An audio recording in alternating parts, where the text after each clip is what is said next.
Gen Z एक ऐसा शब्द जो सोशल मीडिया की ताकत से सत्ता को हिलाकर रख सकता है। नेपाल से जन्मे जेन-ज़ी आंदोलन की चर्चा पूरी दुनिया में है, खासकर भारत जैसे बड़े लोकतांत्रिक देश में। जेन-ज़ी को लेकर भारत के सियासी गलियारों में भी अब चर्चा तेज है। लोकसभा में विपक्ष के नेता राहुल गांधी ने जेन-ज़ी को देश की ताकत बताया, लेकिन राहुल गांधी की मंशा युवाओं को आगे करके पीएम मोदी और केंद्र सरकार को घेरने की रही। जेन-ज़ी जनरेशन ने राहुल गांधी को अब करारा जवाब देना शुरू कर दिया है। नई पीढ़ी को बखूबी मालूम है कि कब किसे कौन सा सिग्नल देना है। दिल्ली यूनिवर्सिटी का छात्र संघ चुनाव इसका ताजा उदाहरण है। राहुल गांधी ने नेपाल और बांग्लादेश की तरह भारत में भी जेन-ज़ी को उकसाने की कोशिश की, लेकिन दिल्ली यूनिवर्सिटी चुनाव के नतीजे बताते हैं कि जेन-ज़ी ने कांग्रेस को नकारते हुए अपना जवाब दे दिया है।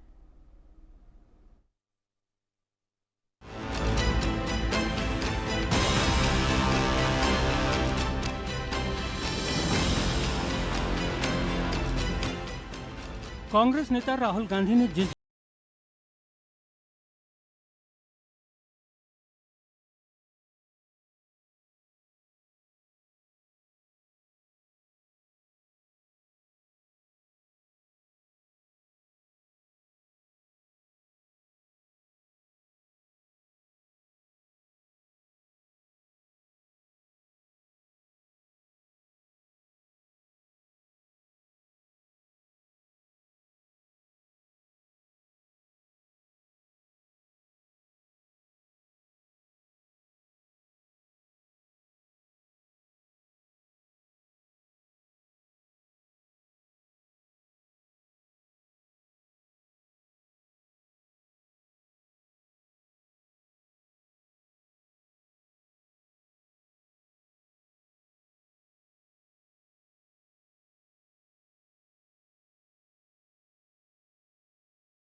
रणनीति का नतीजा है।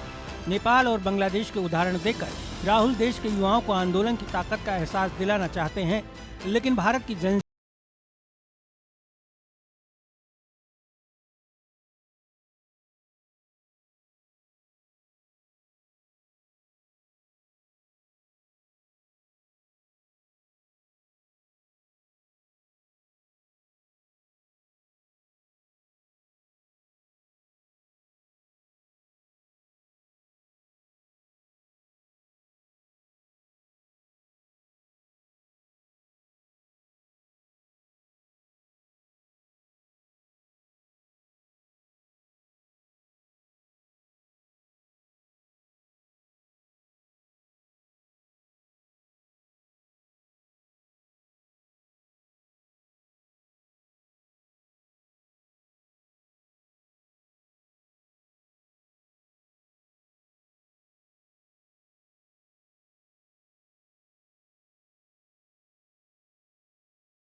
चलिए हम सर्वे ले लेते हैं। सर्वे हमारा बहुत जरूरी है, जो हमने लोगों से बात की है इस सारी चीजों को लेकर कि क्या राहुल गांधी का पोस्ट बहती गंगा में हाथ धोने की तरह था।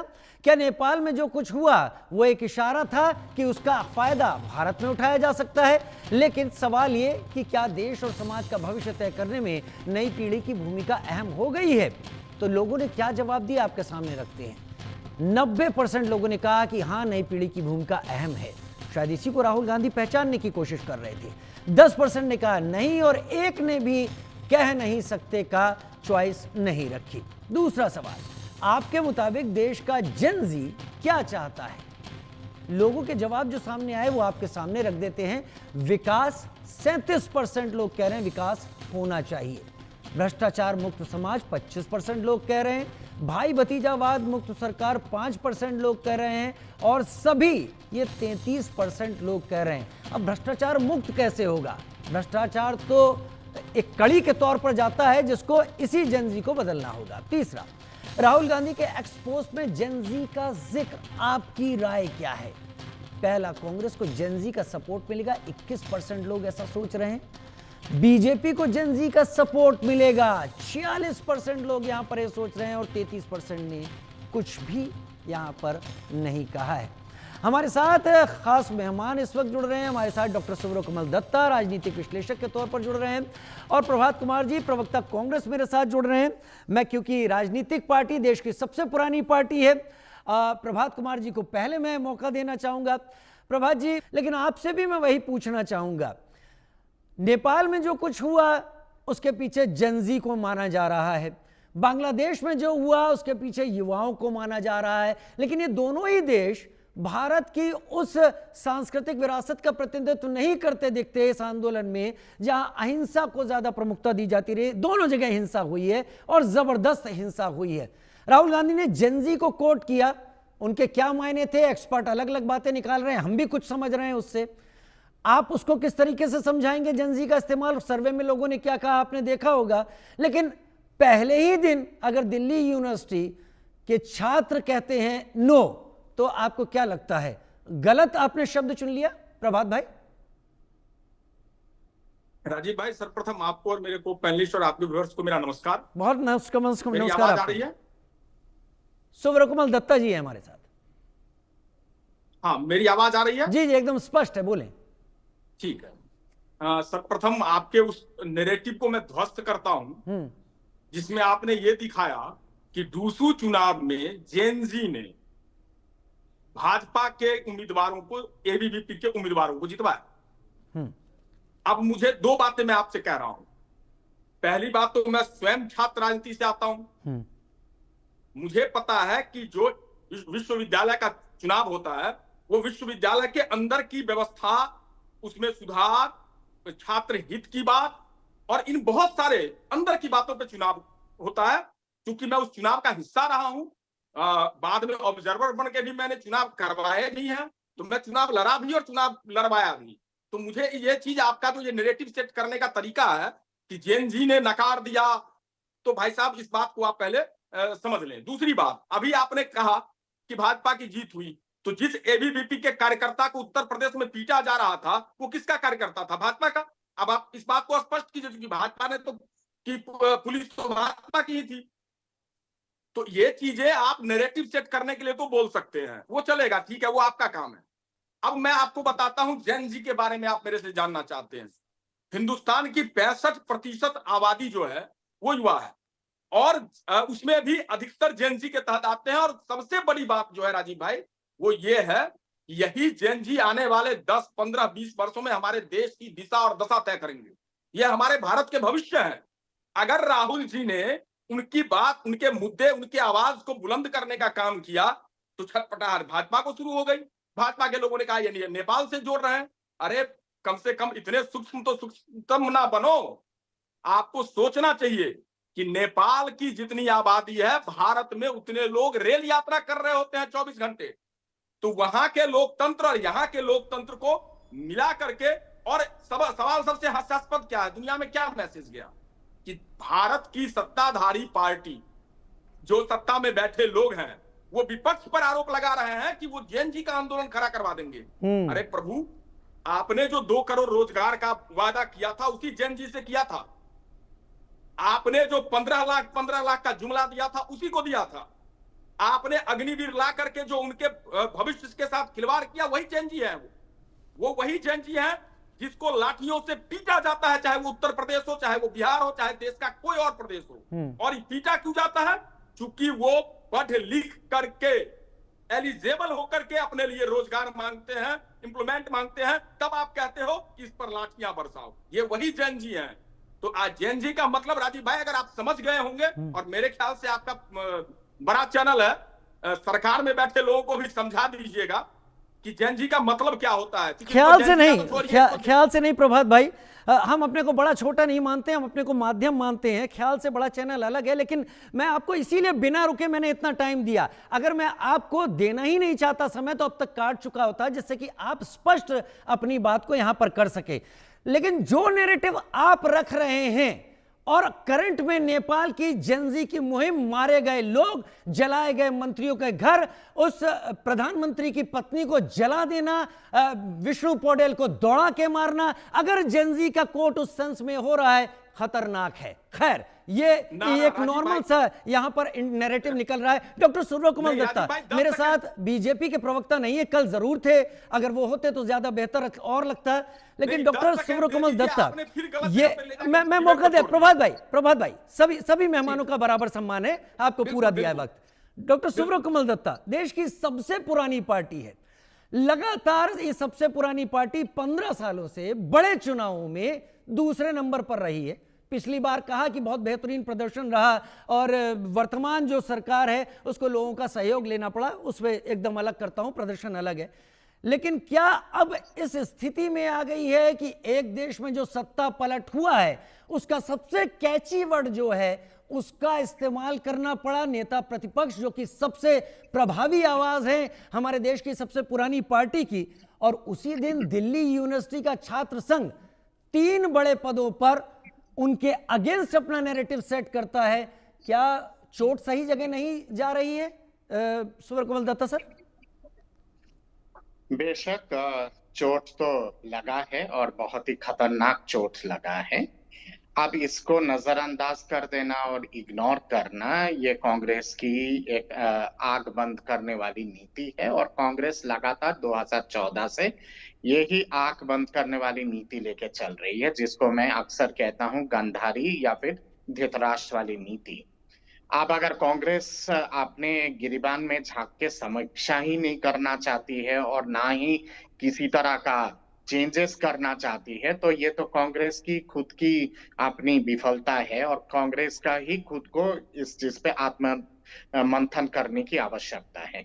दिल्ली यूनिवर्सिटी के छात्र संघ में ही केवल विजय नहीं हुई है विद्यार्थी परिषद के, तमाम जितने सारे कॉलेजेस हैं, ज्यादातर कॉलेजेस के जो आपके जो छात्र अध्यक्ष हैं, वहां पे भी विद्यार्थी परिषद की अच्छी खासी जीत हुई है।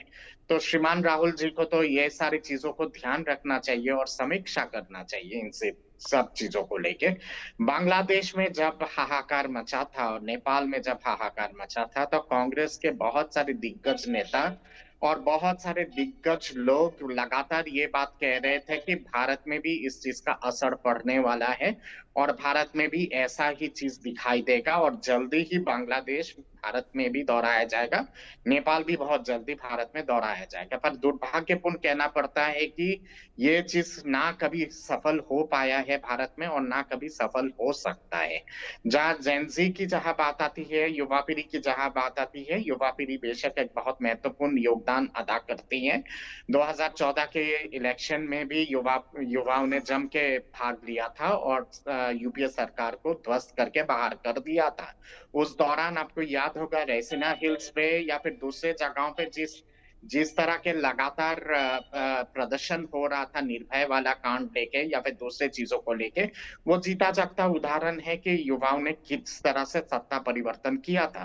पर 2014 के बाद से माननीय प्रधानमंत्री जी नरेंद्र मोदी जी की सक्षमता पे युवाओं को विश्वास है, और आज जिस तरह से नरेंद्र मोदी जी अंतर्राष्ट्रीय पटल पे एक बड़ा सा स्थान हासिल कर चुके हैं, देश विदेश के तमाम जितने सारे नेता वो कहीं ना कहीं पे उनको ग्लोबल लीडर मानते हैं।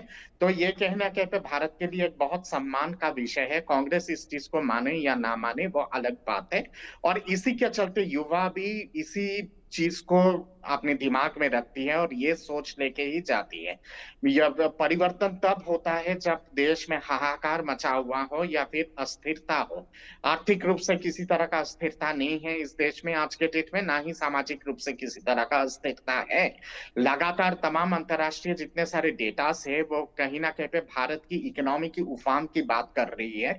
बेशक कांग्रेस इस चीज को नजरअंदाज करे, तो श्रीमान राहुल जी को मैं समझता हूँ कि दूसरा कोई मुद्दा ढूंढना होगा और जमीनी स्तर पे जाके चीजों को ढूंढ के एक वैकल्पिक, एक ऑल्टरनेटिव तैयार करना होगा, तभी जाके बीजेपी को चुनौती दे डॉक्टर सकते दत्ता, हैं। आपको नहीं लगता कि एक मजबूत विपक्ष के तौर पर अगर एक मौजूदगी होती है तो वो सरकार को दायरों में कैद जरूर करती है, लेकिन अब सोशल मीडिया का जो दौर है इसमें मजबूत विपक्ष तो है ही, सोशल मीडिया के चलते बिना रुकावट के वस्तु स्थिति सबके पास पहुंचती है। अगर ऐसा है तो भी ये चीज क्यों आती है?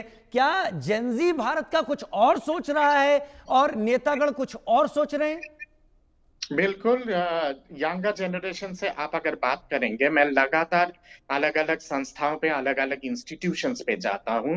पिछले 2014 से लेके अब तक शायद मैं 200 ऐसे यूनिवर्सिटीज और कॉलेजेस में संबोधन कर चुका हूं, आईआईटी से लेके, एनआईटी से लेके, आईआईएम से लेके, और ऐसा कोई विश्वविद्यालय नहीं है जहां पे मैंने युवा पीढ़ी के साथ मिला नहीं है, अलग अलग विषय पे और अलग अलग विषय पे चर्चा नहीं हुई है। दो चीजों का संकेत मुझे पूरे भारत के परिप्रेक्ष्य में दिखाई देता है। एक है कि मौजूदा जो युवा है, और खास करके आपके जो 16 या फिर 18 साल से लेके आपके जो 35-40 साल के बीच में जो युवा पीढ़ी है, वो कहीं ना कहीं पे एक घोर राष्ट्रवादी विचारधारा पे यकीन करते हैं, और कहीं ना कहीं पे राष्ट्रवाद आज के डेट में युवाओं के मन में बहुत असर डालता है।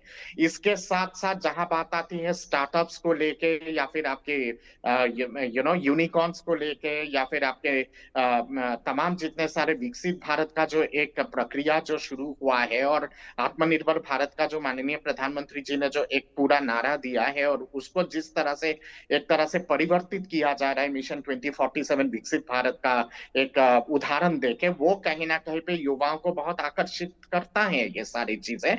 और ये सब कारण है जिसके चलते भारतीय जनता पार्टी के साथ युवा आज के डेट में जुड़ा हुआ है, और कांग्रेस लगातार कोशिश करने के बाद भी विफल हो रही है। ये केवल आपके दूसरे चुनाव की बात नहीं है, दिल्ली असेंबली इलेक्शन उससे पहले देख लीजिएगा, हरियाणा असेंबली इलेक्शन देख लीजिएगा, कहां पे कांग्रेस रही है और कहां नहीं, पे उसमें तो बीजेपी वोट है। चोरी का आरोप राहुल जी ने लगाया है कि हरियाणा और बिहार और महाराष्ट्र में ये सारी चीजें हुई हैं। मैं बैठूं या प्रभात जी, मैं बैठूं डिबेट में, या प्रभात जी ये ठीक नहीं है। प्रभात जी, आप प्रवक्ता हैं कांग्रेस के।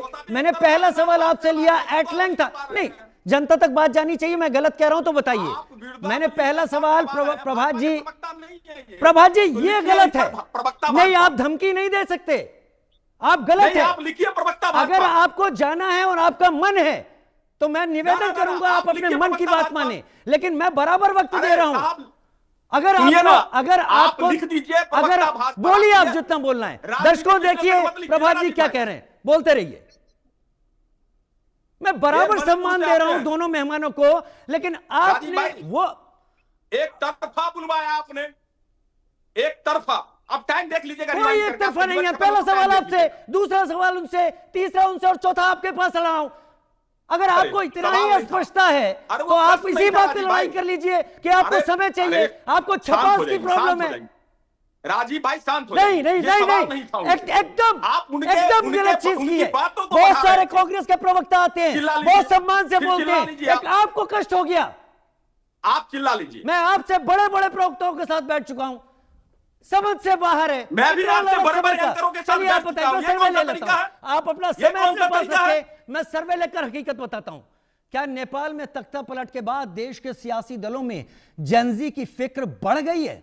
52% लोगों ने कहा हां, जेनजी की फिक्र बढ़ गई है। 35% ने कहा नहीं बढ़ी है। 13% ने कहा कि हम कह नहीं सकते। अगला सवाल, क्या आने वाले वक्त में दुनिया के देशों में सत्ता का फैसला नई पीढ़ी करेगी? 74% ने कहा हां, 22% ने कहा नहीं, 4 ने कहा कह नहीं सकते। प्रभात जी, इन दोनों सवालों पे आपके जवाब चाहिए, क्योंकि ये मेरा कोई सवाल नहीं है। मैं बीच में नहीं आऊंगा, अब समय आपका है। ये जो 2 सवाल पूछे, लोगों ने जो जवाब दिए, सब आपके पास। बोले। सबसे पहले नहीं, आप सवालों पे जवाब दें सर। मैं व्यक्तिगत नहीं होना चाहता, आपका पूरा आदर है। आप सवालों पे जनता ने जो कहा उस पर बोल दीजिए।